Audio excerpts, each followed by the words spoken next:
Olá a todos, Daniel da QSP, sejam bem-vindos a mais um vídeo aqui do meu canal. E hoje vamos dar continuidade ao nosso curso de amplificador operacional, estudando o circuito de entrada que é encontrado em praticamente todos os amplificadores operacionais. Esse circuito ele é conhecido como amplificador diferencial, que consiste basicamente em dois transistores, formando aí um circuito que amplifica a diferença de tensão aplicado na entrada do op-amp. Então, pessoal, vamos iniciar aqui nosso curso falando para vocês então do amplificador diferencial, e hoje vamos estudar as características gerais que a respeito da polarização. Então nós vamos fazer um estudo dos sinais de corrente contínua, e no próximo vídeo nós estaremos então estudando as características AC de corrente alternada, então que vai envolver aí ganhos de tensão e, por exemplo, utilizar ele como entrada dos nossos amplificadores operacionais. Então, pessoal, aqui nesse slide a gente encontra um diagrama de blocos que simplifica um amplificador operacional. Então, a gente pode dividir um amplificador operacional, um op-amp, em três partes básicas. O amplificador diferencial, que é o alvo do nosso estudo desse vídeo, mais estágios de ganhos, que seriam os amplificadores intermediários, e na saída um amplificador emissor push-pull classe B, que também nós iremos estudar. Então podemos dividir esse amplificador operacional, seja qual for o modelo, mas podemos caracterizá-lo em três partes distintas. Então, o amplificador diferencial, que é a entrada dele, que é o circuito de entrada dele, é o front-end do op-amp. É esse circuito que vai dar praticamente as características de impedância, e ganho interno, de malha interna do amplificador operacional. O circuito intermediário, que nós veremos também nos próximos vídeos, e a saída, que consiste aí num circuito totem-pole, também conhecido como push-pull classe B, que é um circuito que é normalmente seguidor de emissor, que dá apenas a potência. Então ele vai gerar um amplificador de corrente para poder fazer com que a impedância de saída do teu amplificador operacional tenha uma resistência bastante baixa. Isso se consegue utilizando esse tipo de circuito, seguidor de emissor. Então está aqui, pessoal, nesse próximo slide, um aspecto geral, o circuito de um amplificador diferencial, conhecido como AD, Amplifier Differential, ou amplificador diferencial em português. Na verdade aqui está em português, é amplificador diferencial. Em inglês ficaria DA. Então é um amplificador que tem duas entradas e uma saída, Mas para estudo, para a gente iniciar aqui nossos estudos, vamos considerar esse primeiro circuito, onde eu tenho duas entradas, que é o V1 e o V2, e duas saídas, que na verdade compõem apenas uma saída, porque eu estarei analisando a diferença de potencial entre essas duas saídas, que nós podemos chamar de Vout1 e Vout2. Então a diferença de potencial entre essas duas saídas vamos chamar de Vout, ou de tensão de saída. Então, como eu falei para vocês, ele é o primeiro estágio de um amplificador operacional, e ele atribui ao amplificador operacional uma característica muito importante, de ser imune a sinais de modo comum. Pessoal, como eu falei no primeiro vídeo, o sinal de modo comum é um sinal que está presente tanto na entrada V1 como na entrada V2. Tá? Então é um ruído que pode estar vindo externamente, né? Que pode estar vindo, por exemplo, de uma lâmpada fluorescente, ou então de um sinal de radiofrequência, tá? Gerado, por exemplo, por uma indutância de um motor que está próximo, ou seja, algum tipo de ruído. Tá? Então esse circuito a gente vai estar estudando e vendo o porquê, né, que ele é imune a sinais de modo comum. Tá? Então existe um parâmetro que é chamado de taxa de rejeição de modo comum, tá? Que ele é um parâmetro que você vai encontrar em todos os amplificadores, né, em todos os datasheets de amplificadores operacionais. Tá? Quanto maior for o ganho aqui interno, né, desse amplificador diferencial, maior será a taxa de rejeição de modo comum. Tá? Nesse primeiro momento, nós estamos utilizando aqui uma tensão de alimentação simétrica, VCC positiva, e uma tensão VEE negativa. Tá? Então, esse circuito, pessoal, a gente pode observar que ele é composto por dois resistores de coletor, né, o resistor RC ligado no primeiro transistor e um outro resistor RC de mesmo valor ligado ao segundo coletor. É muito importante que os transistores estejam muito bem casados. Quando nós falamos transistores casados, significa que as características devem ser o mais próximo possível, né? No ideal, poderíamos dizer que um transistor tem as mesmas características que o outro. Isso faz com que este amplificador diferencial esteja muito bem balanceado e as características de tensão de offset, corrente de offset vão se anular. Tá? Então, uma vez que eu tenho um transistor Q1 exatamente igual ao transistor Q2, eu terei correntes de offset e tensões de offset iguais a zero. Tá? Aqui, pessoal, do lado direito, nós temos um circuito mais prático, tá?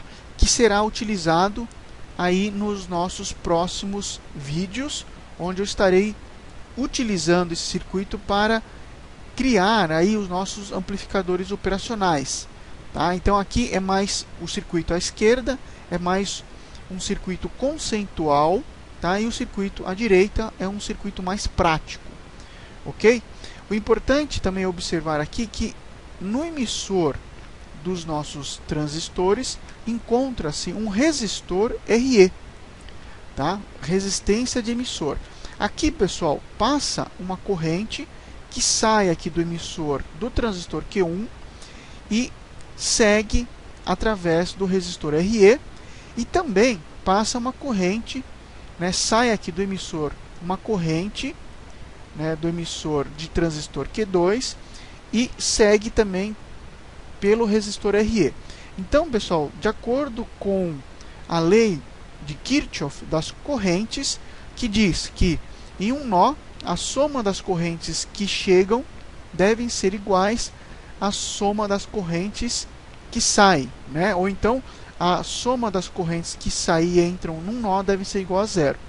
Isso é a dita lei de Kirchhoff das correntes. Então, o que eu posso dizer? Que a corrente que está passando pela resistência RE é a soma da corrente de emissor de Q1 com a corrente de emissor de Q2.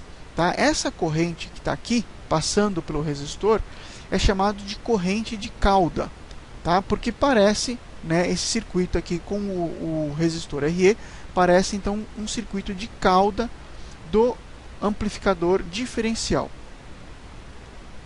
Aqui, pessoal, nós temos, né, o cálculo da corrente de cauda, que é a corrente que está passando pelo resistor RE, e a tensão de saída. Tá? O que nós podemos observar aqui é o seguinte, pessoal, como então dimensionar, como calcular aqui a corrente que está passando pelo resistor R1. A gente pode observar da seguinte forma: no que se trata, né, do assunto de polarização desse circuito, nós vamos então colocar a base, né, de cada transistor no nível lógico, na tensão de 0 volts no ground. Então, tanto o transistor T1 como o transistor T2 terá, então, na sua base uma tensão igual a 0.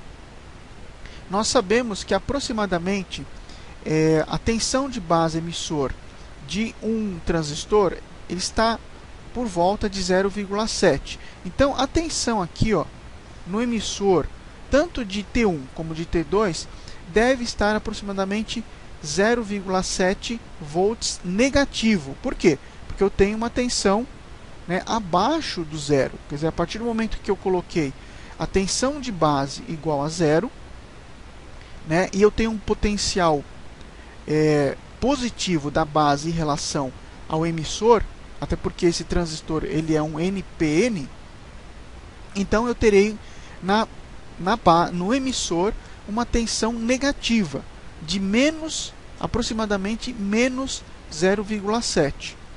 Tá? Então, como é que a gente faz o cálculo, né?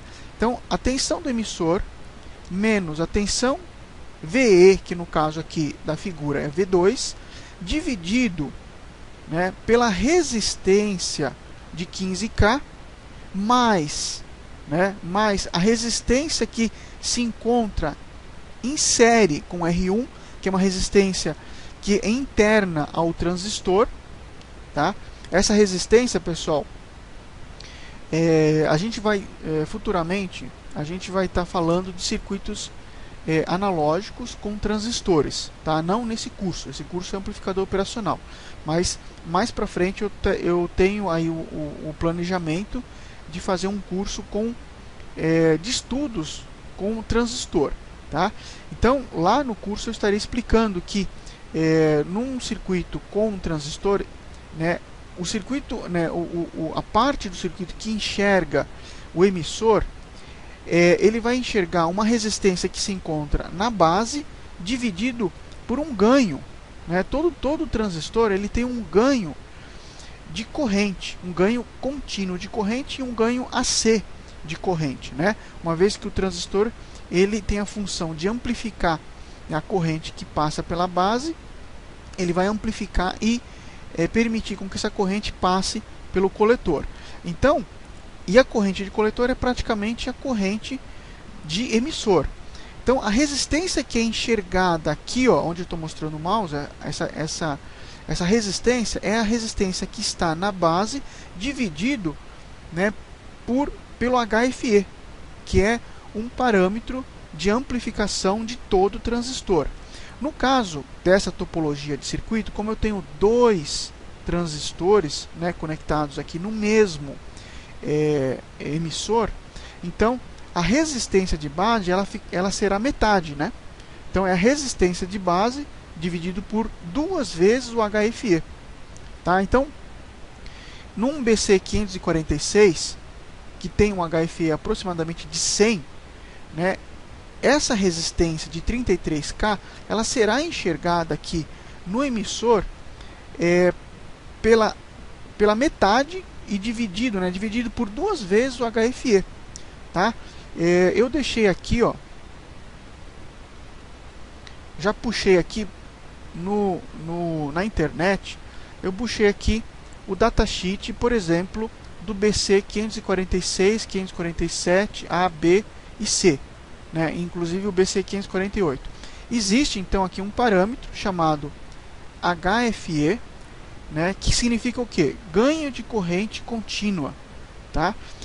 Esse parâmetro, pessoal, ele varia bastante, ó, tá? Por exemplo, num BC 546B, tá? Ou 547B, 548B, ele pode variar de 200 a 450, né? Por exemplo, num transistor BC 546 puro, ele pode variar de 110 a 450, tá? Então o mínimo dele é 110.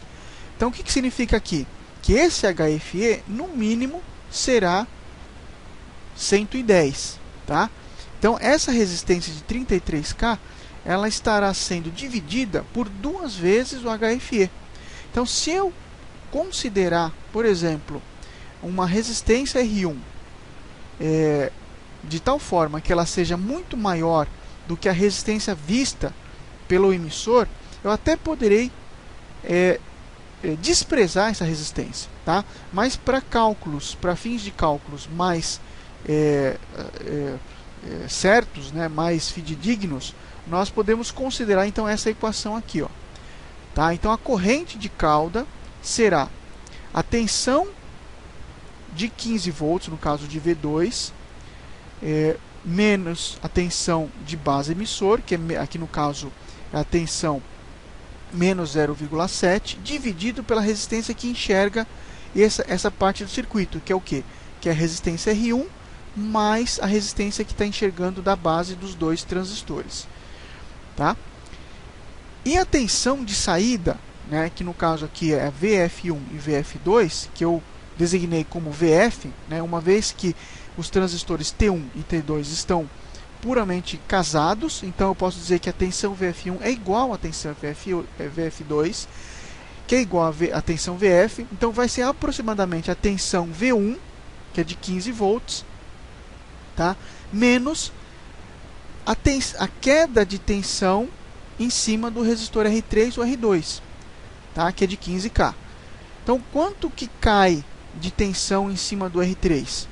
É a tensão de emissor, que é a tensão de cauda, dividido por 2, porque metade passa nesse ramo e na outra metade passa no ramo à esquerda. Então, metade no ramo à esquerda, metade no ramo à direita. Por isso que é a corrente de cauda dividido por 2, vezes o RC, que é a resistência de 15K. Então, se a gente usar essa equação, eu vou conseguir calcular a tensão de coletor. Vamos então fazer aqui um cálculo, pessoal, para que a gente possa entender o funcionamento desse circuito. Vamos colocar a nossa calculadora. Vou colocar a calculadora aqui, ó. E vamos iniciar então um cálculo aqui. Primeiro, eu quero calcular a corrente que está passando no meu resistor R1. Tá? Então, de acordo com a nossa fórmula, vamos entrar com uma equação. Tá? A tensão VE, no caso, é a tensão V1. Tá? Então, acompanhem comigo aqui, de 15 volts. Então, vamos digitar aqui 15 volts. A tensão aqui de base emissor é aproximadamente 0,7. Tá? Então, vamos retirar 0,7. Tudo isso, pessoal, dividido por quanto? Pela resistência R1, que é a resistência RE, de 15K. Então, vamos 15 vezes 10 à terceira, mais quanto? A resistência de base, pessoal, que é de 33K, tanto do transistor T1 como T2. Então, 33K dividido por 2 vezes, pessoal, a gente viu lá no nosso datasheet, né, que no nosso caso o BC546 tem um ganho mínimo de 110, tá? Então, tá aqui, BC546 tem um ganho de 110. Então, 2 vezes 110. Então, isso então completa a nossa equação aqui, ó. Vamos ver quanto que vai dar. Então, deu, pessoal, uma corrente de cauda de 943 microamperes. Tá, pessoal? 943 microamperes, essa corrente que está aqui. Quanto que vai ser a tensão, então, em cima do nosso... tensão de saída, em cima de VF. Tá? Então, essa tensão aqui, pessoal, nós podemos dizer o seguinte, que vai ser a tensão V1, que é de 15 volts, tá?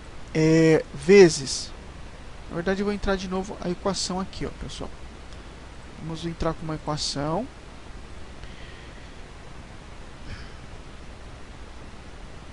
943 micro, né? Foi isso. Espera só um instantinho aqui. É 944 microamperes, tá? 944 microamperes. Então vai ser a tensão de 15 menos a corrente, né, que é a corrente de 944 microamperes. Só que essa corrente, pessoal, ela é dividida por 2, tá? Dividida por 2 vezes o RC. Quanto que é o RC? 15 vezes 10 a terceira. Então, ó, é os 15 volts, que é a tensão V1, né? Aqui tem mais, aqui é menos, né? Menos, deixa eu ver se dá para eu ir para cá.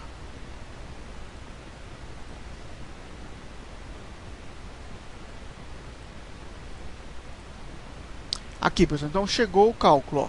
Deu 7,92 volts. É a tensão que está presente aqui no VF, tá? Então, com essa polarização, né, nós temos uma tensão no emissor de aproximadamente menos 0,7 e a tensão tanto de VF1 como de VF2 de aproximadamente 7,9 volts. Pessoal, eu já estou aqui com o meu software Tina aberto, né, para a gente confirmar esses valores, tá? Então, o mesmo circuito que está lá no slide é o circuito que está proposto aqui no nosso software Tina. Então, vamos abrir aqui, ó, a simulação.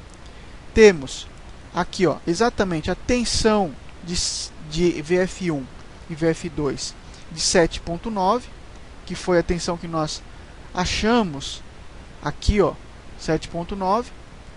A corrente de cauda, que está em torno de 952 microamperes, está aqui no cálculo, deu 943 microamperes, tá? E a diferença de tensão, pessoal, entre VF1 e VF2, se os dois transistores, resistores, for idênticos, né, eu teria uma tensão de 0 volts, tá?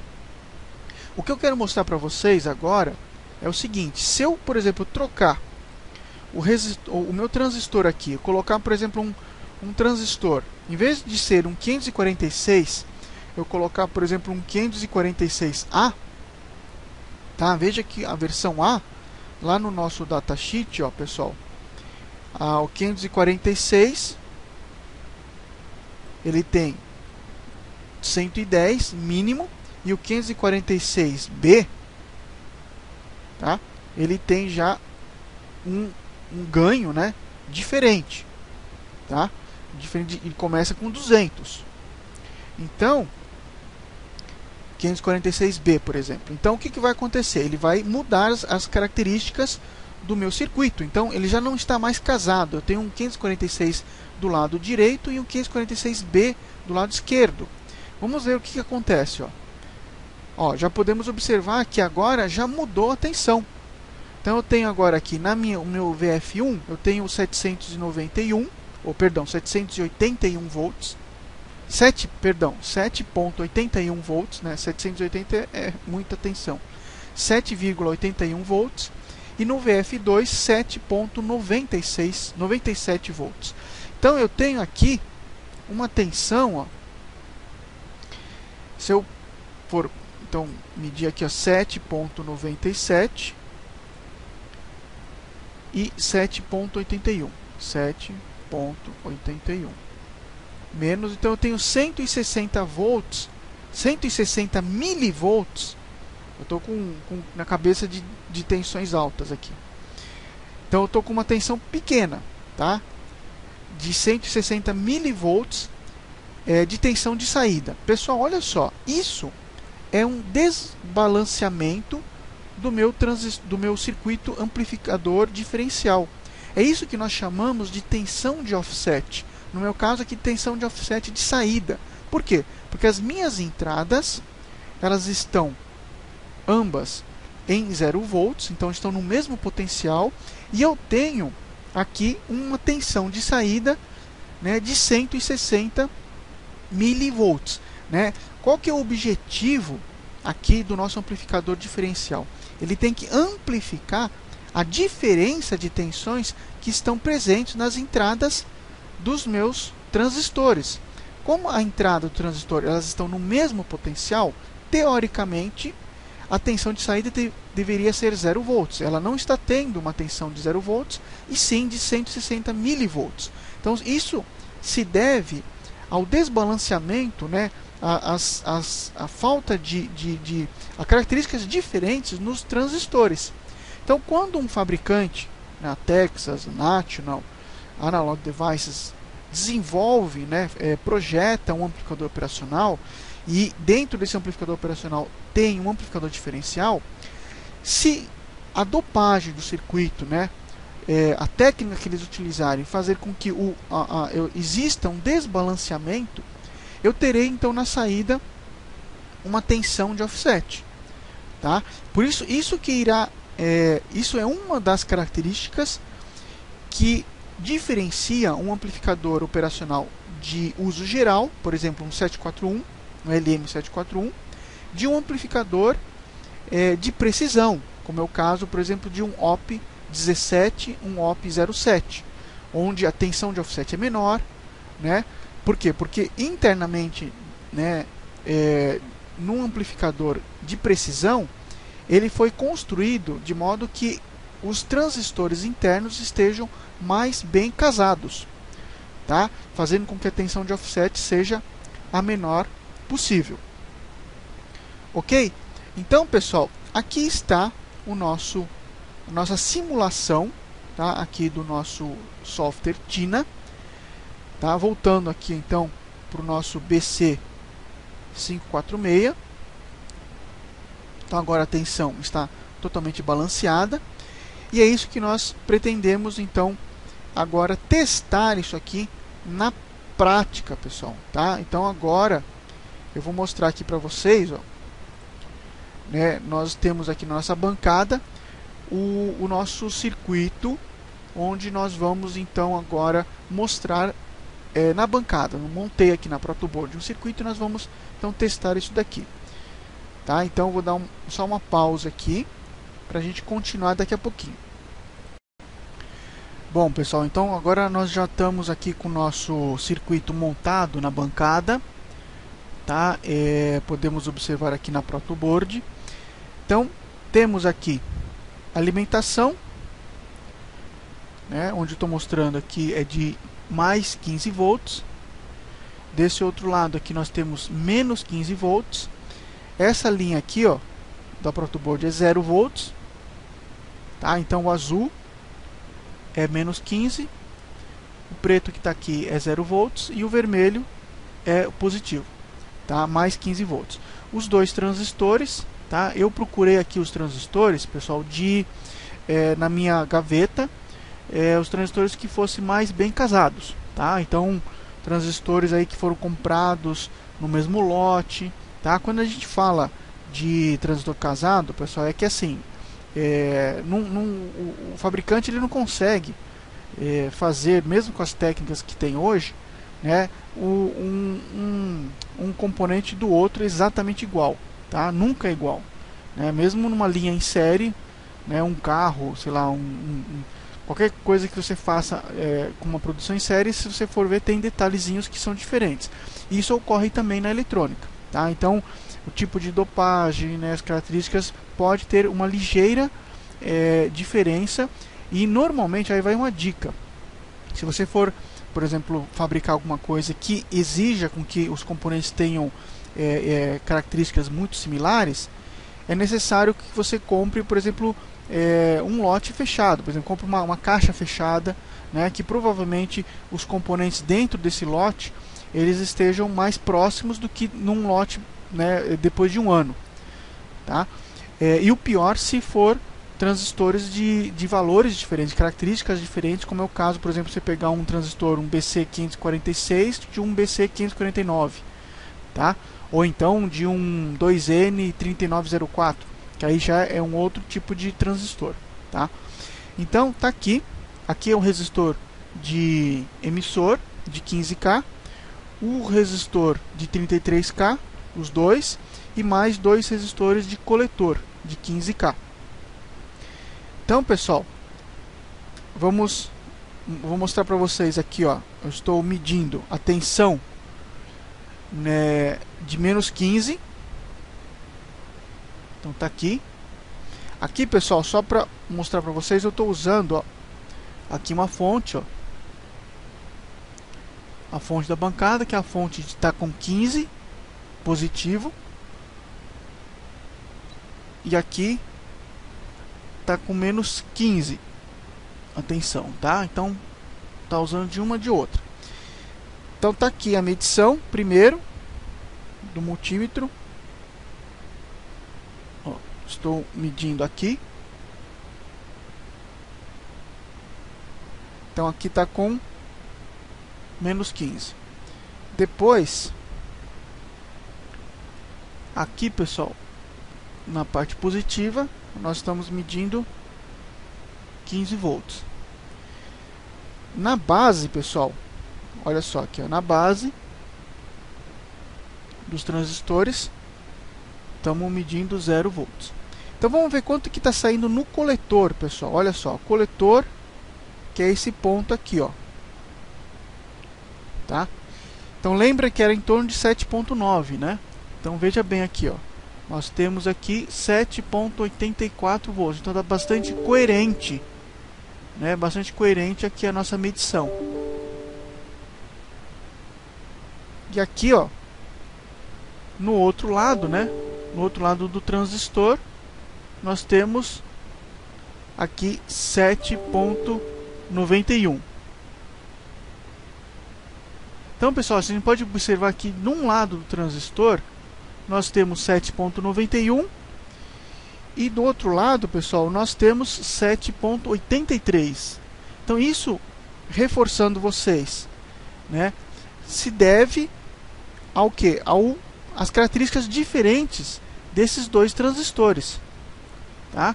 Então, um transistor aqui, ó, tem características diferentes do outro, e isso está fazendo com que as tensões de coletor, né, sejam diferentes. Então eu teria uma tensão aí de offset na saída, né? Uma tensão, por exemplo, se eu de repente eu posso até medir aqui a minha tensão de offset, ó. Deixa eu medir aqui, ó. Vou medir entre os dois coletores, tá? Então, peraí. Entre os dois coletores.